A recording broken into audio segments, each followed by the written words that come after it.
ntuhagarike umutima wawe. Umva nshuti yanjye nkunda, wihagarike umutima. Niba warizeye Yesu Kristo, wihagarike umutima. Ibyo bagukangisha byigukura umutima. Ndagira ngo mbabwire, nimureke tugere mu ijuru tukiri muri iyi si deja. Uko niko kwitegura umwami Yesu. Uyu munsi niwizera Uwiteka akora igitangaza. Uyu munsi niwizera Uwiteka akora igitangaza.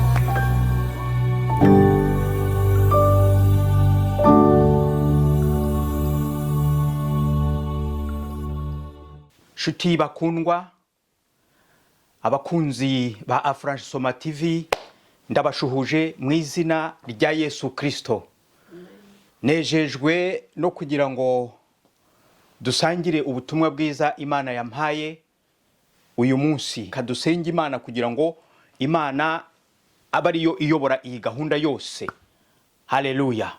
Uwiteka Imana yacu, Imana nyiri ubutware n'ubushobozi, uwera w'Isiraheli, Imana ya Abrahamu na Isaka na Yakobo, Imana se umwami n'umukiza wacu Yesu Kristo, ndagushimye ngo haye icyubahiro, kuzamuriye amaboko kuko uri Imana yo gushima iteka ryose. Waraturinze kandi abadukurikiye bose warabarinze, none uduhaye uyu mwanya kugira ngo wongere utubwire icyo ushaka kutugezaho muri iki gitondo mwami. Habwa icyubahiro muri byose, mwuka wawe wera yobore gahunda zose, icyubahiro cyawe ari cyo kigaragara, ni mu izina rya Yesu Kristo w'i Nazareti byose byambaje nizeye. Amen. Amen. Haleluya. Shuti bakundwa, uyu munsi Imana yampaye ubutumwa bukomeye cyane kugira ngo mbubagezeho. Mbere na mbere rero ndagira ngo mbabwire, mbibutse ikintu gikomeye. Mwibuke ko Ubushinwa bwari bwarahiswemo kugira ngo bukora ibi bintu: gutangiza COVID, gukuraho kashi, no gutangiza ifaranga ry'ikoranabuhanga, noneho no gutangiza kontrole y'abaturage bayo bose, kuko Ubushinwa bufite abaturage benshi. Ubu rero isi yose irimo yabonye ko Ubushinwa bwashoboye ibyo bintu byose, nayo iri kubikora. Isi yose iri kubikora. Hani Burayi bari kubikora pe, ibihugu dutuyemo bari gukurikira Ubushinwa. Ndagira ngo mbabwire, kuko burya ibi byose mwumva biri gukorwa biturutse muri Occident cyangwa se muri bihugu by'i Burayi. Ni ukuvuga Uburayi hano twebwe turi muri Amerika, muri Australia, cyane New Zealand, noneho bagashyira igitutu ku bantu bose. Ku bantu bose. Fitama urabona bari kwifasha bino bihugu birimo kuzamuka mu majyambere by'ibigutu nk'Ubushinwa n'Ubuhindi, bese bari gukora ibishoboka byose. Noneho rero hano mu Burayi, ndagira ngo mbumvishe ino video aho n'abadepite b'u Burayi bamaze kubona yuko ibintu atari bizima, kandi umudepite mugiye kumva ntabwo akijijwe, ntabwo ari umwana w'Imana, ariko ari kubibona ko bari kuzana igitugu. Umva neza ino video. Clearly, we are witnessing right now the Chinification of Europe, because we see what is happening in China right now with the social credit score, where the government is monitoring and surveilling all the people from the beginning to end. Everything that they do, everything, everywhere where they walk, they control everything and they watch everything. This is the example of a tyranny. This is what makes the difference between a tyranny and democracy. When you know everything about what your government does, that's democracy. When the government knows everything about you, that is tyranny. Murabyiyumviye. Murumvise ko uyu mudepite w'u Burayi uko abivuga neza, uko ikikandamizwa aricyo. Murabyumvise? Kuko aravuga ati bari gukora nk'ibyo mu Bushinwa bakora. Bari gukontrola abantu bose. Mwumvise ko avuga ati iyo umuturage azi ibyo leta ikora, akabikurikirana akabimenya, iyo ni demokarasi. Atari ko iyo leta yo itangiye kwinjira mu buzima bw'umuturage, itangiye kwinjira mu mibereho y'umuturage, itangiye kumugenzura kuri buri kantu, ati cyo ni igitugu. Ndagira ngo mbabwire, ubu noneho bahisemo Ubuhinde, kubera ko aba bayoboye isi bagenda bahitamo igihugu bakavuga ati tugiye gukora laboratwari hariya, tugiye gukorera ubushakashatsi muri kiriya gihugu turebe ko bishoboka, nitubona bishoboka tubikwiza isi yose. niyo mpamvu rero ibiri gukorerwa mu Buhinde bagiye kubijyana ahantu hose mugiye kubibona. Imana itugirire neza. Noneho rero reka turebe ikintu gikomeye munkurikire ibi bintu muzabihererekanye hirya no hino ku bantu bose kugira ngo babyumve. Aho tugeze ni ukuvuga ngo bari kwiga bakavuga bati ibikoresho twaha abantu, ikintu buri muntu wese wo kwisi yatunga kizatuma tubasha kumuyobora ni igiki. Ubahisemo ibintu bitatu.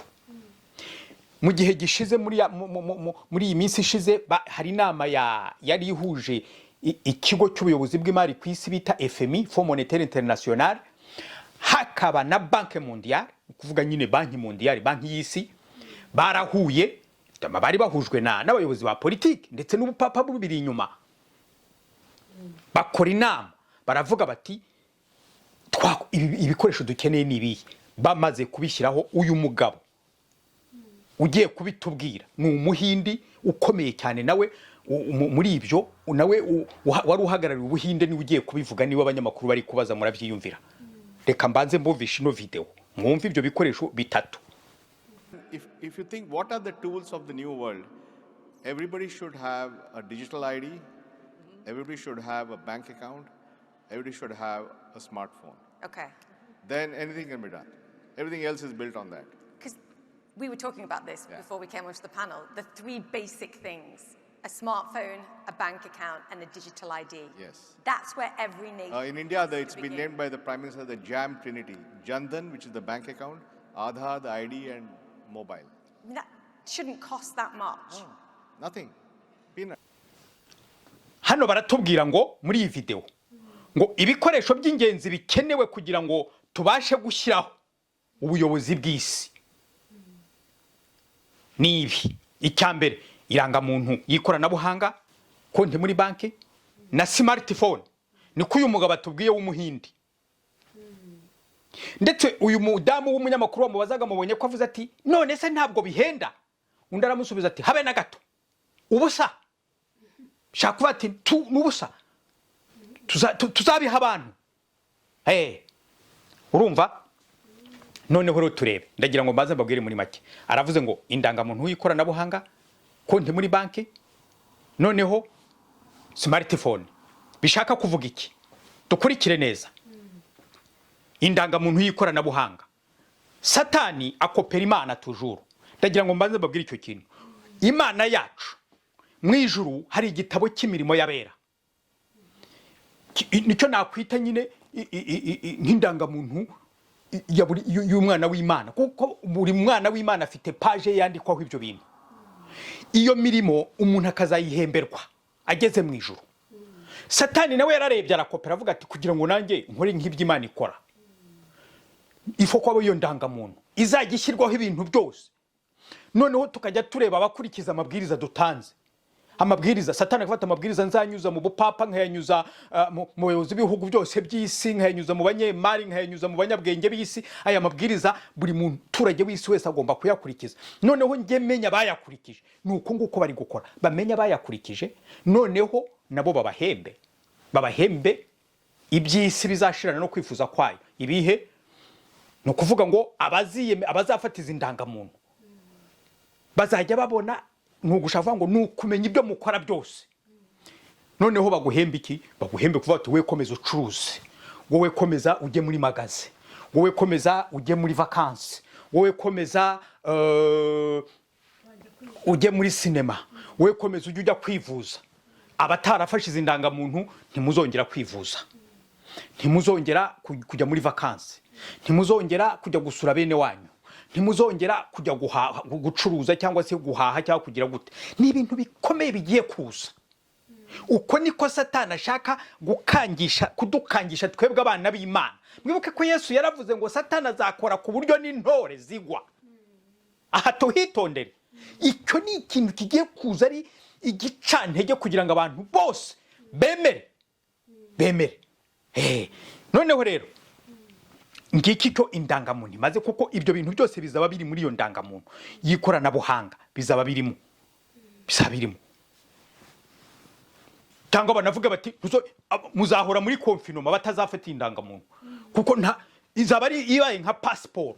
kuko izaba konfinoma ruva guma mu rugo burya buti muzajya muguma iwanyu nta hantu muzongera kujya kwizaba bibaye nka passport niko bimeze nibuke cya passport cya covid bari barashyizeho kandi nimugire ngo cyavuyeho na n'uyu munsi kiracyariho bazakibyutsa kuko aho umuntu azajya agera muri yo ndangamuntu nshya bazashyiramo abakingiwe covid kugira ngo abatarakingiwe ubu ngubu ejo bundi premier ministre w'igihugu cya New Zealand aherutse kuvuga ngo abatarakingiwe tuzabashaka nimugire ngo byararangiye tuzabashaka muzikingiza ye ndetse ngo nabikingije ebyiri cyangwa eshatu ngo nimugire ngo mwararangije ngo muzakomeza ye ibyo bintu ejo bundi muri 2023 mu 2023 mu kwezi gushize yarabivuze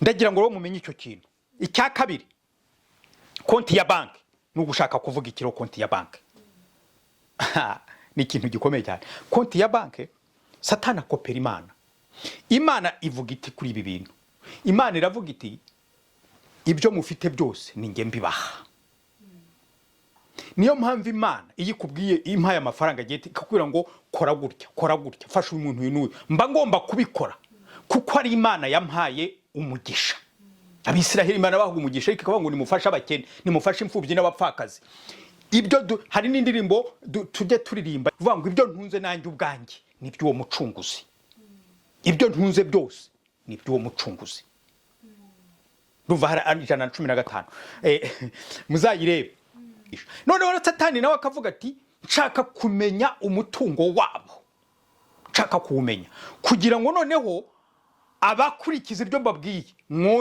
mwongerere bishaka kuvuga iki bishaka kuvuga abatazemera kugira konti muri banki nyine igezweho bari gushaka mwibuke rya faranga rimwe nigeze mbabwira ko hazabaho ifaranga rimwe ry'ikoranabuhanga niryo rizajya kuri iyo konti barimo gushyiraho icyo kintu ntimuzakibagirwe kandi iryo faranga nabwiye kuri zaba ririmo urusengero rizaba ririmo pise ibyo bintu mubyibuke narabibigishije muzongere murebe iyo video nibyo bazashyira kuri iyi konti ayo mafaranga ameze gutyo y'ikoranabuhanga bishaka kuvuga ngo utazayigira uzahita ubura n'ayarariho icyo nicyo kintu cya mbere n'ayarariho wari ufite uzayabura kubera ko bazavanaho kashi ntabwo uzayakuraho kashi nubwo wagenda ukayavanaho yose bazayatesha agaciro ntaho uzajya kuyakoresha kuko ntabwo bazajya bemera kashi ikindi nta kongera kubitsa niba udafite iyo konti yo muri banki ikindi ntuzongera guhembwa kuko umuntu azajya ahemberwa kuri iyo konti bazashyiraho y'ikoranabuhanga ni ibintu bikomeye birasaba kugira ngo tube twambaye imbaraga z'Imana kugira ngo tubashe gukomera muri ibi bintu tutabyinjiramo icyo kintu mu cyumve ikindi ngenda bibabwira uko bimeze uko Imana yabimbwiye niba wakoraga nta pansiyo uzabona kuko pansiyo bazajya bayiverisa kuri iyo konti y'ikoranabuhanga ikontororwa na satani azaba ari ubuyobozi bumwe buri kubikontorora ntabwo ari igihugu cyawe ntabwo ari abayobozi bawe oya ni ubuyobozi bw'isi buzajya buyikontorora nta pansiyo uzongera kubona ni ikintu gikomeye tekeza ko warakoze imyaka 45 50 warangiza ntuwongere kubona pansiyo yawe kugira ngo uyibone kereka niwinjira muri systeme ya satani bari gushyiraho nicyo bashaka mubyumve neza ikindi nagira ngo mubwire kinakomeye ntuzongera guhaha uzayishikize ko kujya guhaha uzajya uhahisha iyo karita niba utayifite ntuzongera guhaha bigaragara ngo ubwo nta kurya reka mbabwire twizere Imana ko Imana yacu izadutunga twizere Imana yacu ko ari izadutunga tubiharira Imana niyo uko izabigenza aho kugira ngo twebwe tujye kugwa muri uwo mutego yewe nubwo twakwemera tugapfa kuko nubundi abazakurikira satani bazapfa kandi bazapfira kurimbuka Imana itugire neza abatubanjirije babinyuzemo intumwa zabinyuzemo abahanuzi babinyuzemo kandi agira ngo mbabwire Bibiliya bizeraga niyo twizera ntabwo ari Bibiliya kabiri dufite niyo ngiyo twizera ibyabayeho bizatubaho rero duhagarare ikigabo twizera umwami Yesu Imana izatugirira neza izabana natwe smartphone ndagenda sobanura buri kintu smartphone irashaka kuvuga iki telefone igezweho niyo smartphone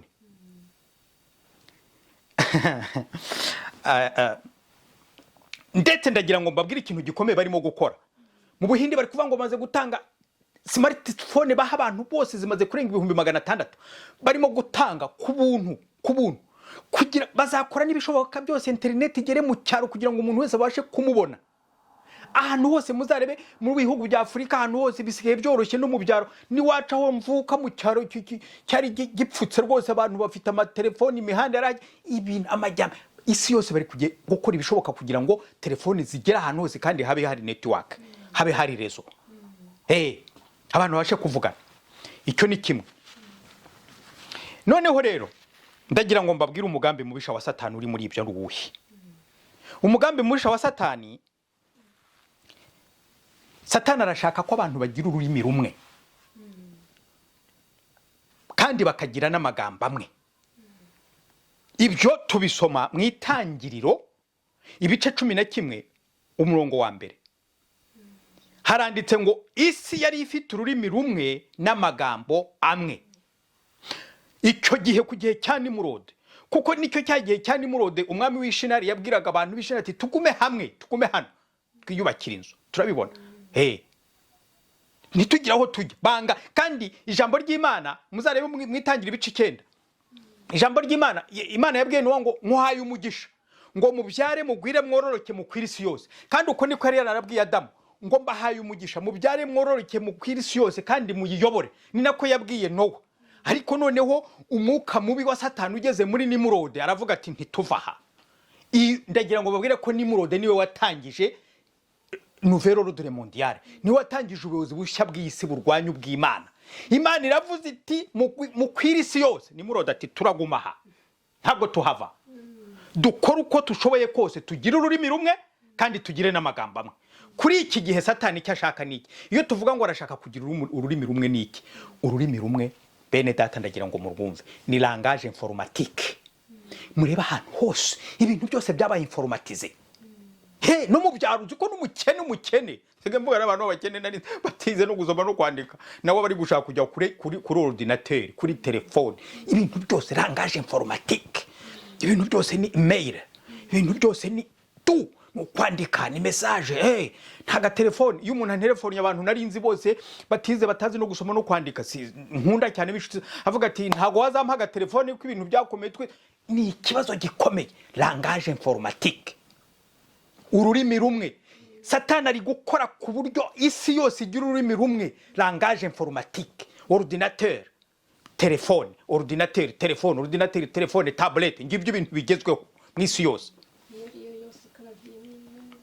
ekara yose tu ndagira ngo mbabwire icyo kintu ni ikintu tugomba kwitondera nicyo ashaka noneho amagambo amwe icyo gihe bavugaga ururimi rumwe kandi bafite n'amagambo amwe ntago barahuzaga nicyo bashaka kuvuga barahuzaga none amagambo amwe muri iki gihe Satani ari gukoresha nayahe ashaka ko dukoresha muri telefone réseaux sociaux bene data réseaux sociaux muzazirebe réseaux sociaux ubu ngubu ikintu kirabahana kirabera muri Amerika twese twakimenye no muri Afurika no hose kirabera muri Australia twese twakimenye noneho ubu ngubu bashyizeho utwo tuntu twa za TikTok twa za Snapchat ibyo byose ni za réseaux sociaux zituma abantu bagira amagambo amwe teu mperutse kunyura ahantu bavuze ngo teu ngira ngo umuntu aravuze ngo teo naho ni teu cyavuga ngo tiwe ugeze he uri he utwo tuntu abantu basigaye bandika ibintu bidasomeka ariko bo baze kubisoma muzarebe nka abantu bafite rangaje imwe bazi kumvikana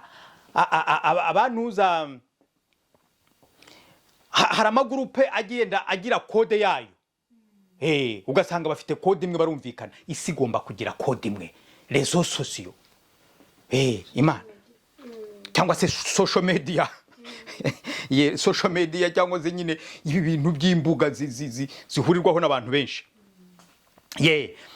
ubwo rero nagira ngo babwire ko ari icyo Satani ari gukoresha nicyo ashaka ko telefone bayikoresha ikintu ari gukora niki nuko twibagiza telefone y'Imana ndagira ngo babwire ko abana b'Imana dufite telefone y'Imana ni yihe Satani ari gushaka kutwibagiza iyo telefone y'Imana telefone y'umwuka ni yihe tuyisoma mu Batesaloniki ba mbere ibice 5:17 bavuga ngo musenge ubudasiba musenge ubudasiba telefone yacu y'abantu b'Imana ni ugusenga c'est la prière gusenga kuko iyo dusenga tuba tuvugana n'Imana iyo dusenga tuba turi gutelefona mu ijuru iyo dusenga tuba turi kubwira Imana ngo bigeze he tubwire dukora iki tugende gute nuko ngo tuba tuvugana n'Imana mwuka rero tuba ati oya Yesu arashaka gukora guri ashaka kujya ahangaha nguko tuba turi kuvugana n'Imana Satani arashaka kutwibagiza telefone y'Imana gusenga la prière ko tutamenya amakuru y'ijuru tutamenya aho amakuru y'ijuru ageze abantu barashaka kumenya amakuru y'isi gusa bavuze iki muri Amerika bavuga iki muri Australia France 24 riri kuvuga iki uyu munsi turebe uyu munsi abanyapolitiki bari kuvuga iki uyu munsi mu France habereye iki ibyo byose ndagira ngo mbabwire Satani nicyo ashaka kutwibagiza ariko ndagira ngo mbabwire abana b'Imana dukomeze urugendo rujya mu ijuru tukomeze tugendere mu mwuka tuyobowe n'umwuka Abaroma 8:14 harambwira ngo abana b'Imana nabayoborwa n'umwuka wera haleluya giki cyo Satani ashaka kutwibagiza kandi ndagira ngo mbabwire mbakomeze umutima ndagira ngo mbabwire ko telefone y'Imana ntabwo igibura rezo y'Imana ihoraho kuko muri Matayo ibice 28:20 Yesu yaratubwiye ngo dore ndi kumwe namwe kuzarinda ngeza ku mperuka y'isi ndi kumwe namwe ndi hamwe namwe buri munsi kugeza ku mperuka y'isi ntabwo telefone y'Imana ibura rezo ijambo ry'Imana rikongera rikambwira ngo abanshakana umwete bazambona ngo unshatse arambona ngo ndashaka nkabonwa Imana yacu ntabwo igibura ndagira ngo mbabwire hano mwisi izi telefone zijya zibura amarezo abantu bakamara igihe batavuga izi za ordinateur zijya zihagarara no mu mabiro yose hagahagarara umuriro ukabura ibintu ariko mu ijuru ntibishoboka duhora turi connecte abana b'Imana duhora turi connecte nubaho wicaye uri kunyumva ba connecte ku Mana haleluya umva umwuka wera ari kuguconnecta kuri Yesu Kristo Imana ibagirire neza nshuti zanjye haleluya ndagira ngo icyo kintu nkirangize nkomeze n'ikindi uyu munsi Imana yamuhaye ubutumwa ngira ngo mbagezeho rwose yes ndagira ngo mbabwire indangamuntu Satani arashaka kumenya ibyo dukora byose konti yo muri banke Satani arashaka kumenya ibyo dutunze byose naho telefone smartphone Satani arashaka kumenya ibyo tuvuga byose kandi mwibuke ni akopera Imana toujours kuko Yesu yavuze ngo iki yaravuze ngo nta kivugirwa n'icyavugirwa mu bwihisho kizashyirwa ahagaragara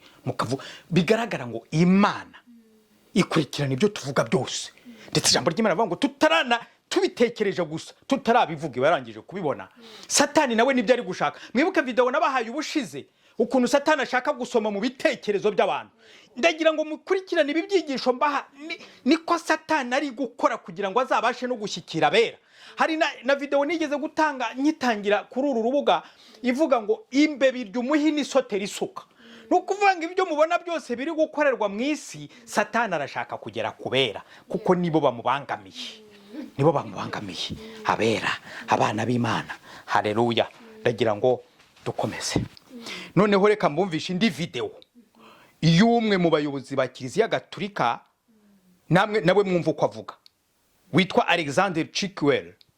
Therefore, I do not want the European Union to have the possibility to look into everything I do, everything I say, everything I have, and how I move and where I am at any time. Those systems are pushed by people who are highly anti-Christian.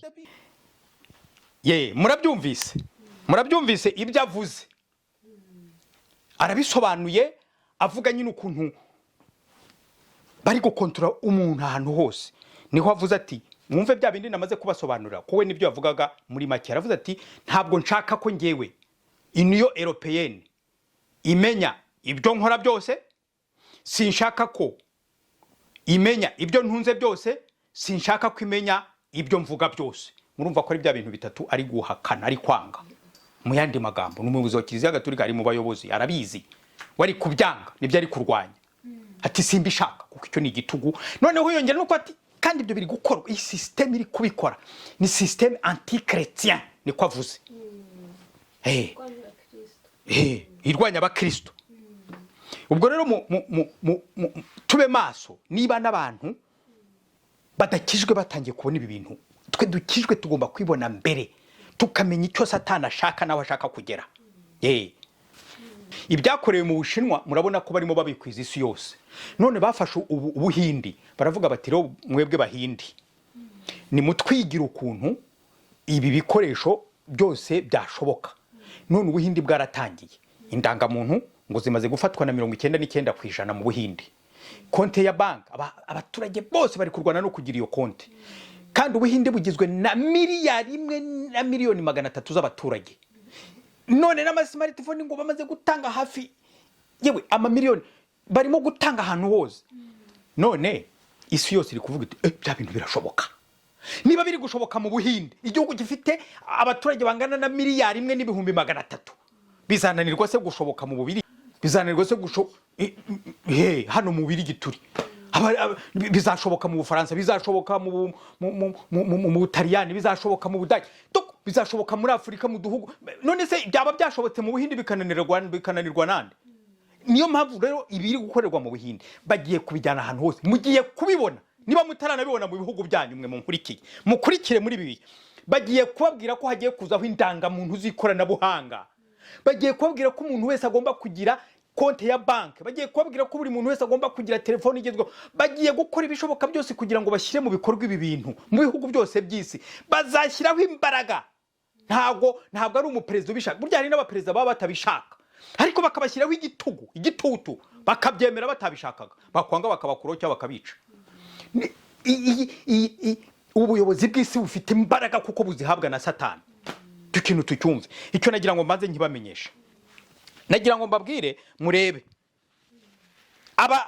ibi bintu bimaze gusohoka mu buhindi abanyamategeko bavuganira rubanda abizi by'amategeko baravuze bati ntago ubuhindi bushobora guhatira abantu gufata indangamuntu batazishaka izi z'ikoranabuhanga bati ibi bintu muri gushyiraho ntago byemewe muri kunyuranya n'uburenganzira bw'abahinde reka mbabwire mwumve ibyo bashubijwe ibyo babashubije reka mbumvisha aka video murareba umunyamategeko umwe witwa Mukuro Rohaji ibintu yabashubije kurikira wumve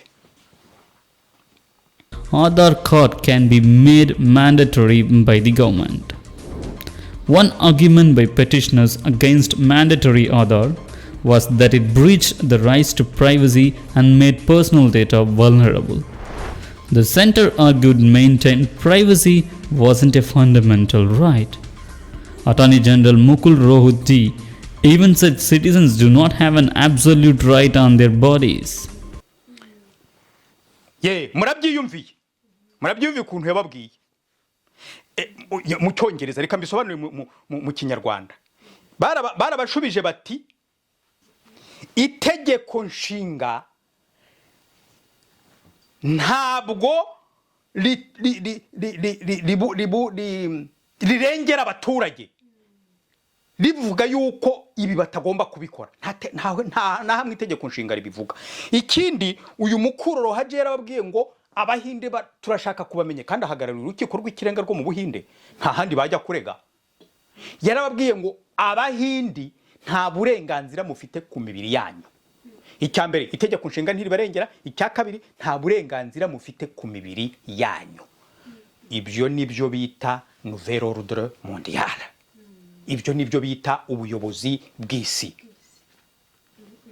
kuko ubuyobozi bw'isi nubuvuga ngo nta bwigenge mufite nta kibaburanira ibyo tubabwiye byose mugomba kubikora noneho mumenye ko n'imibiri yanyu ntabwo muyifiteho uburenganzira nitwe tuyifiteho uburenganzira uko niko Satani ari kubwira abashinzwe ubu buyobozi bw'isi bushyashya ngubwo ubuyobozi bw'isi rero uretse no kudutwara ibyacu uretse no kutwica yego uretse no